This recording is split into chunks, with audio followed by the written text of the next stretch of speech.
Hi అండి.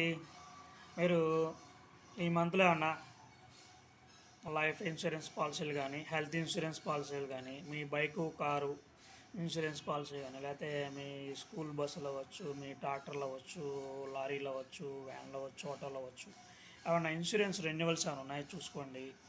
లేదా mutual funds కానీ, లేకపోతే మీ బ్యాంకు లోన్ ఈఎంఐస్ కానీ కట్టే పని అయితే కనుక మీ బ్యాంక్ అకౌంట్లో సఫిషియంట్ అమౌంట్ ఉందో లేదో చూసుకోండి. మీరు ఏదన్నా ఇంకా మీకు ఇన్సూరెన్స్ కంపెనీ ఒక ఇన్సూరెన్స్ కంపెనీ నుంచి వేరే ఇన్సూరెన్స్ కంపెనీ అంటే హెల్త్ ఇన్సూరెన్స్ సంబంధించి వేరే కంపెనీలోకి ఏమన్నా మారాలనుకుంటే కనుక మాకు కాల్ చేయండి. లేకపోతే మీ రెన్యువల్ సంబంధించి కానీ, లేకపోతే మీరు ఏదైనా ఇన్సూరెన్స్ పాలసీ సంబంధించి లోన్స్ ఏమైనా తీసుకోవాలనుకుంటే కనుక వాటికి సంబంధించి కానీ, లేకపోతే మ్యూచువల్ ఫండ్స్లో బెస్ట్ మ్యూచువల్ ఫండ్స్ ఏవి అని తెలుసుకోవడానికి కానీ, లేకపోతే స్టాక్స్ ఏదన్నా మంచి స్టాక్స్ మీద ఇన్వెస్ట్మెంట్ చేద్దాం అనుకుంటే కనుక డీమ్యాట్ అకౌంట్ సంబంధించి కానీ, అది ఏదైనా లోన్ తీసుకోవాలనుకుంటున్నారు వాటికి సంబంధించి కానీ కావాల్సి ఉంటే కనుక మాకు వెంటనే కాల్ చేయండి. Thank you.